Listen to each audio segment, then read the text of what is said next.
E aí, vamos começar mais uma aula de língua portuguesa? Olha só, vou falar sobre um assunto interessante e que cai pontualmente em algumas provas, que é o assunto de estrutura e formação das palavras, né? Aí você fala assim, tá bom, professor, isso pertence a que conteúdo dentro de língua portuguesa? Pertence ao conteúdo de morfologia. Aí você fala assim, tá, mas então por que eu não estudo isso na morfologia? Quando você explica artigo, adjetivo, advérbio, é porque é o seguinte, há duas maneiras de fazer morfologia, essencialmente. Nós podemos pensar na morfologia estrutural e na morfologia classificatória.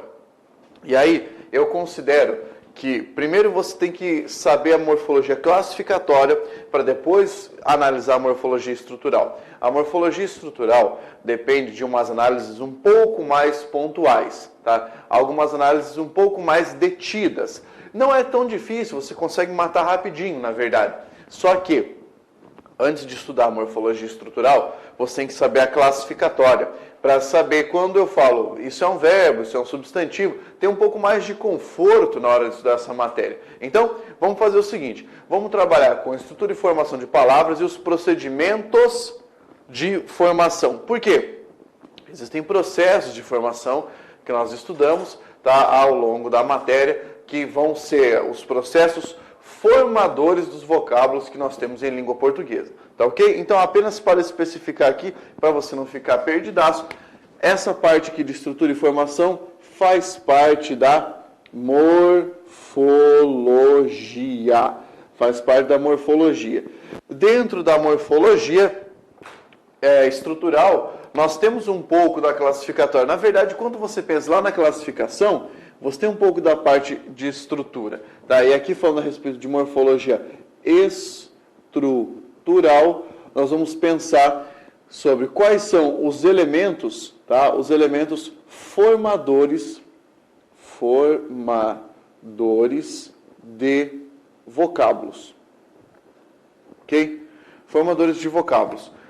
Como as questões sobre isso aqui costumam aparecer? Bem, podem perguntar para você sobre raiz de um termo, sobre vogal temática, sobre desinência, tá? Isso aqui é bem importante em algumas bancas, tá? Algumas bancas gostam de focalizar, por exemplo, desinências verbais. Outras pedem para você identificar o processo de formação de uma palavra, tá? Então, basta prestar um pouquinho de atenção para nós matarmos essa guerra aqui. Então, ó, temos aqui alguns elementos para analisar. Quais são esses elementos? O primeiro deles é o termo que, em tese, serviria para sistematizar, para balizar as palavras, que é o que nós chamamos de raiz de uma palavra, tá? Raiz ou radical. Esse termo pode receber outro nome também, morfema lexical. Tá? Vamos pensar o que é um morfema. Seria a menor parte da palavra dotada de sentido, certo? Lexical, porque forma o léxico, compreende o léxico, que é o conjunto de palavras da língua. Tá? Então, morfema lexical você vai entender como raiz ou radical de uma palavra. Em tese, significam a mesma coisa. Eu disse para você que essa é a parte que guarda o sentido da palavra. Guarda o sentido da palavra. Vamos analisar um caso aqui, ó. Flor, floreira, florista, aflorar e florescer. Perceba, esse termo flor aparece como raiz. Por quê? Porque em floreira eu utilizei a mesma raiz. Em florista eu ainda tenho o mesmo termo, flor. Veja, aflorar, ó, flor novamente. Florescer, novamente, temos aqui essa parte, tá? Essa raiz. Agora, veja que interessante. Existem outros elementos que aparecem aqui. Por exemplo, em floreira, você tem um sufixo, um termo que está se vinculando a outro pedaço da palavra. Olha só, em florista, novamente, em aflorar, você tem um termo que vem antes da raiz, um que vem depois da raiz. Florescer, um termo que vem após a raiz. O que nós temos aqui, então, uma parte relacionada à estrutura das palavras, beleza? Essa é a raiz. A banca pode perguntar, qual palavra possui a mesma raiz? E vai dar ali alguns exemplos. Vamos pegar aqui a palavra pedra, por exemplo, e coloca ali, ó, empedrado, certo? Nesse caso, temos a mesma raiz, ó, PEDR, PEDR, tá? O mesmo morfema lexical. Então, saber reconhecer a raiz da palavra já é algo de grande ajuda, né? Uma mão na roda para quem está estudando essa parte. Mas esse é o primeiro elemento que você deve reconhecer, tá? Que é essa parte relacionada à raiz ou radical dos termos. Vamos adiante aqui. Depois, você tem que saber o que são as chamadas desinências. O que é uma desinência? Desinência é um termo que você vai colocar em uma palavra para realizar uma coisa que nós chamamos de flexão, ou você pode fazer uma derivação, tá? Mas vamos pensar, a desinência é algo que você coloca na palavra, principalmente para fazer flexão, termos utilizados para fazer flexão dos vocábulos. Quando eu falo de flexão, você tem que saber o que é isso. Flexão de gênero, número, grau, nas nominais, e nas verbais, modo, tempo, número e pessoa. Vamos pensar aqui, ó. Flexões nominais, desinências nominais. Eu posso ter desinência de gênero, por exemplo, aluno ou aluna. A desinência de gênero é esse a, certo? É desinência de gênero, gênero da palavra. E aí, número, desinência de número. O que é que nós temos aqui para indicar singular ou plural? Pessoa ou pessoas. Veja este S. O S está indicando o plural para nós. Aqui o A é a desinência de gênero, aqui o S é a desinência de número. Agora, desinência de grau. O que é uma desinência de grau? Vai indicar então o grau da palavra. Cadeira, grau normal. Cadeirinha, grau diminutivo. Então eu utilizei como essa desinência, né, nominal, inha, para formar o grau da palavra. Isso é uma desinência, tá? Eu coloco aqui, ó, no final da palavra para realizar a flexão. A mesma coisa acontece com desinências verbais. Essas desinências verbais nós empregamos principalmente na hora de fazer conjugação. Veja, de modo tempo temos cantávamos e vendêramos. Eu marco esse vá que está aqui e esse irá que está aqui. Quando eu falo cantávamos, este vá está indicando um modo e um tempo. O tempo é o chamado pretérito. Pretérito, o quê? Imperfeito. E qual é o modo? É o chamado modo indicativo, certo? Pretérito imperfeito do modo indicativo. Vendêramos, esse irá que está aqui, é o chamado pretérito, o quê? Mais que perfeito do indicativo. É esse pedaço da palavra que vai mostrar que nós temos esse modo e esse tempo. Simples de entender isso, tá? Agora, desinências que indicam número e pessoa. Esse mos que está aqui indica que número? Indica a primeira pessoa, tá? E que, vamos pensar aqui, primeira pessoa do quê? A primeira pessoa do plural, tá? Então, como se fosse nós fizemos. Comprastes, olha só, você tem aqui uma segunda pessoa, tá? Segunda pessoa. Então, é essa a ideia que você tem que analisar, segunda pessoa, joia? É essa análise que você tem que fazer quando pensa a respeito das desinências. Vimos as nominais e vimos as verbais. Pablo, mas eu ainda posso ter aquelas formas de infinitivo, gerúndio de particípio, né? R, NDO, ado ou ido? Sim, pode ter. É só para você lembrar que essas desinências serão analisadas quando você estiver fazendo uma análise de estrutura das palavras. O que eu estou falando aqui para você é o que você pode ter na análise de um vocábulo. Viu aqui, então? Desinências nominais, desinências verbais. A banca pode fazer perguntas sobre isso aqui, sobre quais são as desinências verbais empregadas. Qual, por exemplo, possui a mesma desinência. Aqui você tinha modo semelhante e tempos diferentes. Tá? Então, cuidado com isso, principalmente para questões de conjugação verbal que exigem análise de tempo e modo. Perfeito? Olha só, o que mais nós podemos ter em uma palavra? Podemos ter afixos. O que são afixos? São termos que vão se conectar à raiz da palavra para, de alguma maneira, fazer uma derivação, para mudar a palavra. Então, conectam-se às raízes dos termos a fim de fazer derivação. Certo? Derivação dos termos. E aí nós temos dois tipos de afixos na língua portuguesa. Temos os prefixos e temos os sufixos. Vamos pensar aqui, ó. Prefixo, você vai lembrar de pré.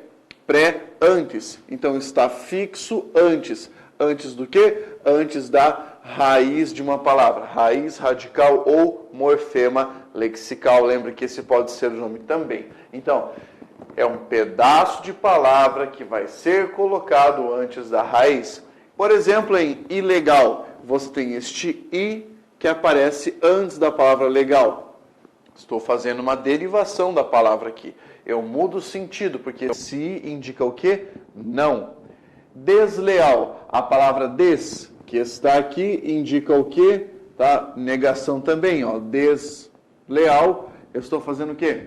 Uma derivação prefixal, porque eu coloquei um prefixo. Em refazer, eu utilizo o prefixo re antes da raiz desse verbo, então. Agora, um sufixo. O sufixo é colocado após a raiz. Ele é colocado depois da raiz. E aqui, na maior parte dos casos, o que ele vai fazer é mudar a classe da palavra. Por exemplo, feliz é um adjetivo. Quando eu falo felicidade e coloco esse sufixo aqui, coloco junto com a raiz da palavra feliz, eu acabei de formar um substantivo. Feliz é um adjetivo, felicidade eu transformei em um substantivo. Inicialmente, eu coloco a expressão mente, esse sufixo mente, e transformo o adjetivo inicial em um advérbio, inicialmente. Mocidade, eu pego a palavra moço, tá? Moço, e vou transformar em um substantivo com mocidade. Esse sufixo vem aqui para fazer o quê? Para modificar a palavra de alguma maneira. Lembre-se que aqui nós estamos fazendo uma coisa chamada de derivação. Os afixos servem para promover essa noção de derivação. Tá ok, né? Perfeito. Tá fácil de entender? Simples, né? Vamos adiante aqui. Nós temos letras de ligação nessa parte da morfologia. Tá? Quais são essas letras? Nós podemos ter uma vogal de ligação, tá? E podemos ter uma consoante de ligação. Por que esse nome de ligação? Tá? Bem, é de ligação porque nós vamos utilizar para formar as palavras, para ligar pedaços de palavras. Por exemplo, gasômetro. Eu estou ligando a raiz gás com a raiz metro. Então, eu tenho essa vogal de ligação. Esse O, para não ficar gásmetro, né? Gasômetro, então. A mesma coisa acontece em barômetro. Você tem bar e tem metro. Esse O aparece como uma vogal, atenção, vogal de ligação. Depois, cafeicultura, nós temos café e temos cultura. Este I que aparece aqui no meio é uma vogal de ligação para formar cafeicultura, correto? Aí nós temos carnívoro, você tem carne e tem voro, aquele que come carne, voraz por carne, esse I, vogal de ligação. Consoante de ligação. Você tem aqui uma consoante então, que vai promover a mesma ideia. Ó, em girassol, tem o verbo girar e o substantivo sol. Essa letra que está aqui no meio, esse S, faz o quê? É uma consoante de ligação. Cafeteira, eu tenho café, eu tenho essa eira, essa forma. Então eu preciso dessa consoante de ligação para não ficar cafeeira, porque daí seria outra coisa. Empaulada, pau é um pedaço, ada, outra coisa, fica impacto. Esse L é uma consoante de ligação. Chaleira. Chá é o nosso substantivo. Eira, o final da palavra aqui. Esse final da palavra para indicar aquilo que é utilizado para fazer algo, né? E esse L é a nossa consoante de ligação. Beleza?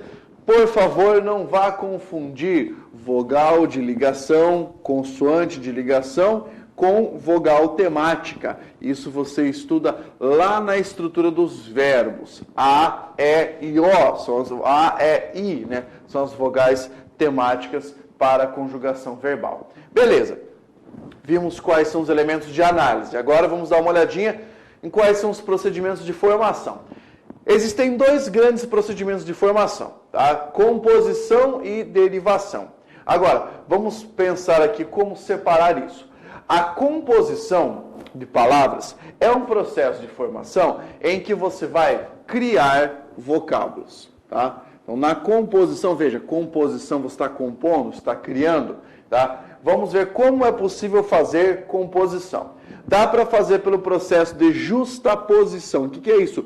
Justaposição, justapor, colocar ao lado de, você vai juntar palavras sem perder elementos, sem perda de elementos. Por exemplo, guarda-chuva. Eu tenho a junção de guarda e de chuva, não perdi elementos e formei uma palavra nova. Guarda e chuva significam coisas separadas. Quando juntas, indicam o guarda-chuva, o substantivo guarda-chuva.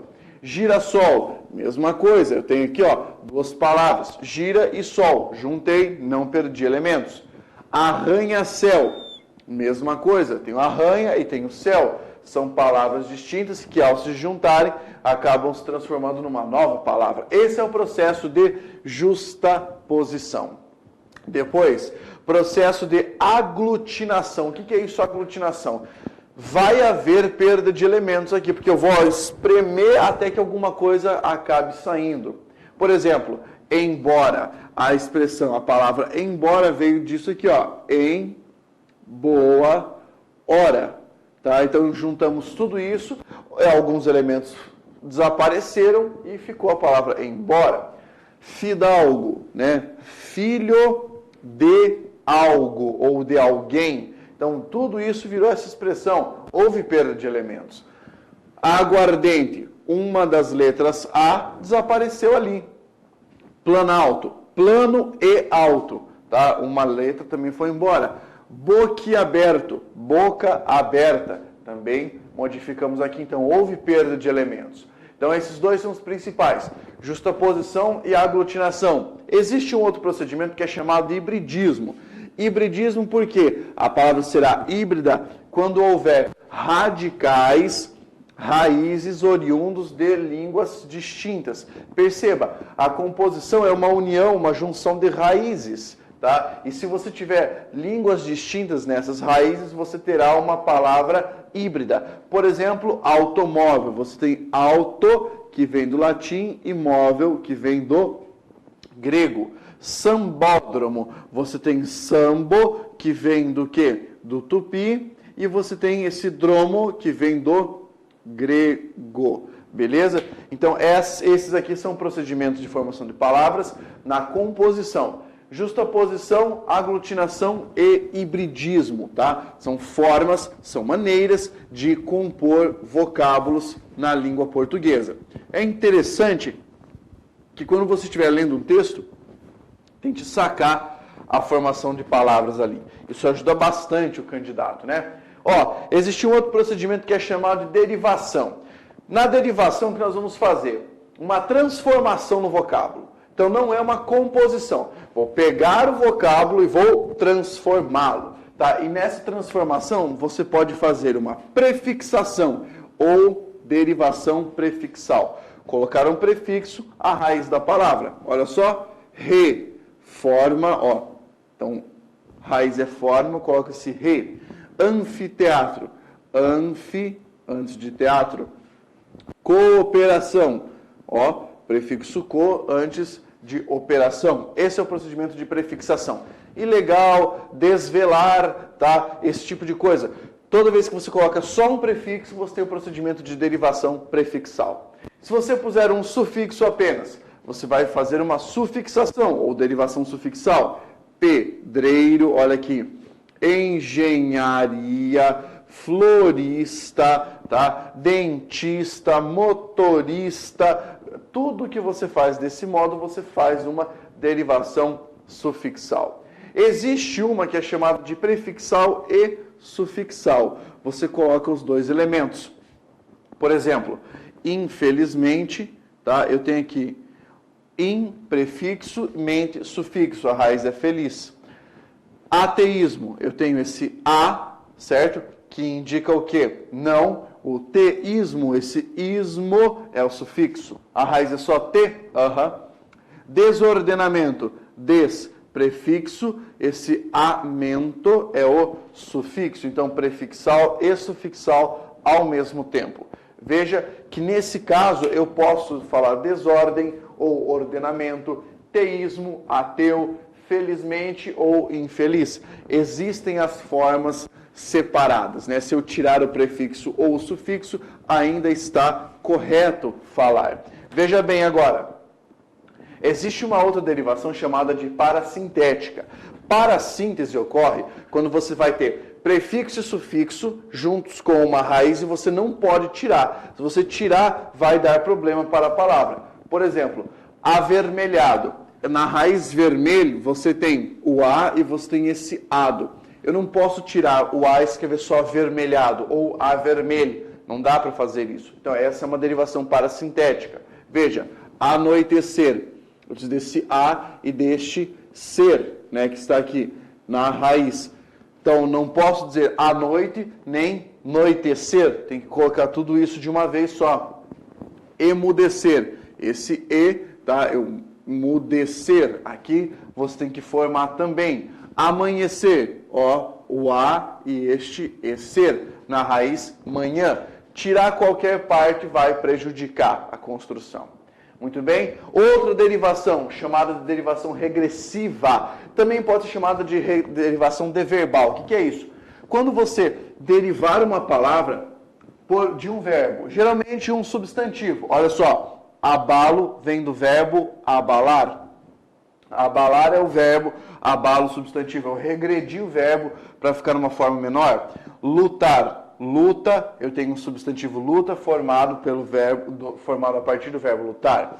Fuga, formado do verbo fugir. Tá? Então essas três formas são chamadas de derivação regressiva ou derivação deverbal. Lembre-se que deve vir de um verbo. Que mais? Existe uma chamada derivação imprópria.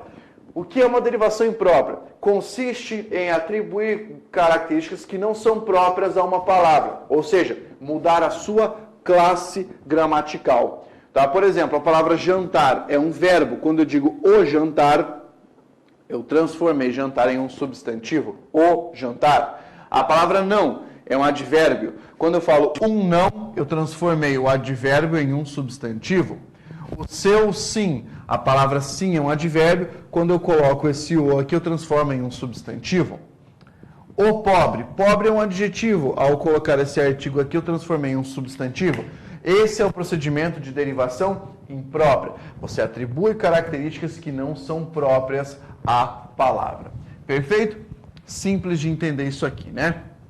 Muito bem. Vamos adiante. Olha só, esse foi o tipo de derivação imprópria. Aí nós temos o chamado estrangeirismo, que é um empréstimo linguístico. Você vai pegar uma palavra de outra língua e vai empregar. Há duas maneiras de fazer: aportuguesando e sem aportuguesar. Com aportuguesamento, você vai transformar a palavra. Por exemplo, abajur, nós escrevemos assim, e vem desse francês, ó, abajur, certo? Então essa era a palavra original, aportuguesamos, ficou assim, é um estrangeirismo. Algodão, vem do árabe, você escreve alcutum, certo? E no aportuguesamento ficou algodão. A palavra lanche, que vem do inglês, lunch, nós escrevemos desse modo. Assim é aportuguesando. Sem aportuguesar, você vai escrever como é a forma original. Networking, por exemplo, software, pizza, show, tá? Desse jeito. Professor, mas não é show assim, ó, show, só se for da Xuxa, para ser desse jeito, tá? Show da Xuxa. E shopping, desse modo aqui. Então, essas são palavras estrangeiras. Isso é um aportuguesamento no estrangeirismo.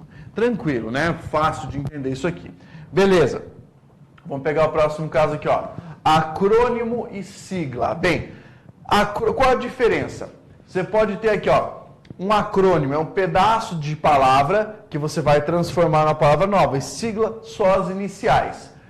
O que é um acrônimo silabável? Você pode separar em sílabas. Por exemplo, a palavra infraero. Infraero é silabável, dá para separar em sílabas. Infraestrutura aeroportuária, vem daqui. Petrobras. Petrobras, não tem acento porque acrônimo não tem acento. Tá? Vem de petróleo brasileiro. Transpetro, tá? E tantas outras expressões. As não silabáveis serão as consideradas siglas, porque você usa só a inicial das palavras. Por exemplo, FMI para Fundo Monetário Internacional, MST, SPC, PT, INSS, MPU, etc. Tá? Você usa só a inicial da palavra para formar uma palavra nova. Então aqui nós temos um procedimento de sigla. Eu posso ainda formar alguns substantivos ou adjetivos por meio dessas siglas. Se eu pegar e falar que alguém é, por exemplo, seletista, eu formei de CLT, eu transformei uma palavra ali, eu fiz mais uma derivação, tá? Partindo de uma derivação anterior. Tá? Eu fiz uma sigla e a partir da sigla derivei outro vocábulo. Isso é possível também. Aí, olha só, nós temos ainda onomatopeia e reduplicação. O que é uma onomatopeia? É a tentativa de imitar um som da natureza. Quando você lê a história da Turma da Mônica, você vê balãozinho com pou, paf, tum, psiu, a, sniff, boá, essas palavras aqui, ó, são onomatopeias. Tá? Tentativa de imitação da natureza. Não confunda com interjeição. Ai, ui, putz, tá? Não, isso aqui, ó, onomatopeia. Pou. Pou é como se você imitasse uma pancada, tá? Psiu, como você chama a atenção de alguém. É isso que você precisa entender, tá? Onomatopeia ou reduplicação ou palavra onomatopaica. Existe um outro tipo de reduplicação que é a repetição de palavra com uma finalidade onomatopaica. Por exemplo, reco-reco, para imitar o som do instrumento. Tic-tac, para imitar o som do relógio. Ping-pong, para imitar o som que seria proveniente da partida de ping-pong. Maravilha? Vamos pegar o próximo aqui? Olha só, redução ou abreviação. Tá? Nesse caso, quando você reduzir ou abreviar uma palavra, você vai cortar um pedaço. Podemos chamar também de síncope, tá? Mas não é utilizado esse nome mais. Nós vamos pensar apenas em redução ou abreviação. Pega uma palavra que era um pouco maior na sua origem e aí modifica. Fone, por exemplo. Aparece lá, fone, 2 pontos e o número de telefone do cara. Fone nós abreviamos de telefone. A palavra cinema nós abreviamos de cinematógrafo. Algumas pessoas hoje falam apenas cine, certo? Pneu nós abreviamos de pneumático, certo? E virou essa forma, pneumático. Então aqui nós temos alguns exemplos. TV. TV virou uma espécie de abreviação de televisão. Tá ok? Então aqui nós vimos mais um procedimento de formação de palavras. Basicamente, esses são os processos de formação de palavras que você pode ter dentro da língua portuguesa. Então preste bastante atenção a esses elementos, tome cuidado para não errar ali quando estiver estudando, e as questões relativas a esse conteúdo costumam ser questões fáceis, mas tem que lembrar todo esse conteúdo aqui para não errar. Maravilha? Continue estudando, força guerreiro!